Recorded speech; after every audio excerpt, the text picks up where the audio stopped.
Hello, everyone. I was out running an errand today, and I drove by a church, and the church has the name of a temple. It's so-and-so temple. And I thought, that is really weird to have the name of a temple, to have temple be in your name, because in New Testament thinking, we don't have a temple. We are the temple. And so it started making me think about what does it mean to say that we are the temple. And it's nothing bad about that church. It just started me thinking about what it means that we are called to be God's temple. So I started thinking, and we went back to 1 Kings chapter 8, and this is the story where Solomon is building the first temple for the Lord God.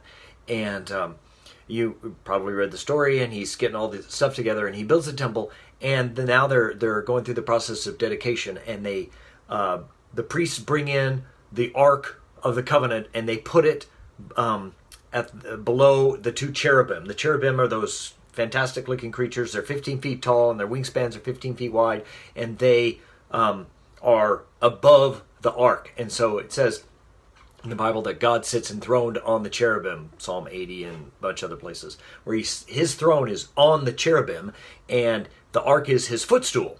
So a lot of times we think of the Ark as his throne, but anyway, that's how it's described. So it says when the priests left the holy place, so they put the Ark in the Holy of Holy Places, and then they left and walked out. It says the glory of the Lord came down in a cloud and filled the temple, and so the priests couldn't minister because the cloud was there. And Solomon even says he's thinking Psalm 18, which is a psalm that his father wrote, and something I mentioned earlier this week, Psalm 18.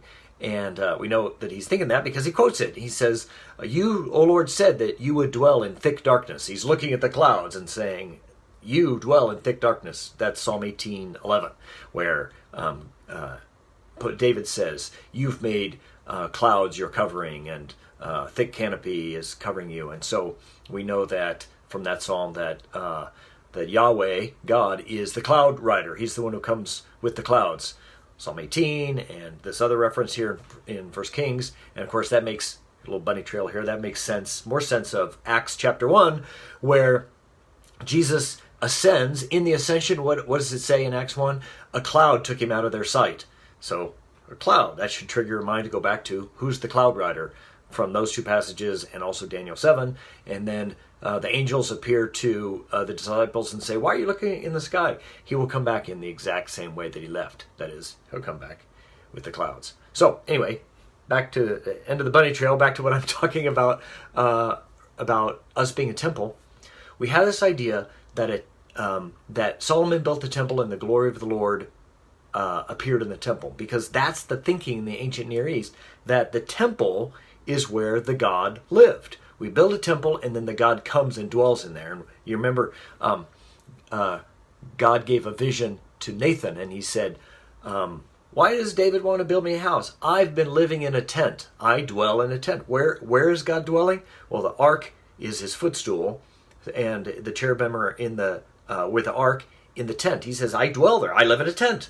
And now you want to build a house, and it ends up, of course, David doesn't build it, but Solomon does. The point is that in the thinking back then, where does God live? He lives in the temple. That is his home. And because of that, the temple is holy. It's holy ground. And I talked about that not too long ago, where wherever God is, that place is holy. So God's temple is a holy place. And it's special. It's set apart. It doesn't mean the temple hasn't sinned, right? The temple is not some moral agent that can do sin or do righteousness. Holiness means set apart for special use by God. And that's what the temple is. So now it makes more sense of when Paul says in 1 Corinthians 3 and 1 Corinthians 12, you are God's temple. And we can think of that, of him saying that as a reference to you as plural. It's a plural verb there. You are God's temple. But he's really talking about you all, individually, all of you and each of you are God's temple. What does that mean? God dwells in you, and it makes you holy. Paul says, you are God's temple, and the temple is holy. That means you are holy, right? That's the syllogism. If God's temple is holy, and you are God's temple, then you are holy. So do you feel holy? Do you feel like a special dwelling place for God? Do you feel like you're set apart, called for a certain purpose? You know what? Whether you feel it or not, it's true. In order to say it isn't true, you have to deny what the Bible is saying. That God lives in a temple, and he has chosen to make that temple you. You and me individually are dwelling places for God, and that makes us holy. Now, it doesn't make us morally perfect, but it does make us holy. So do you feel holy today?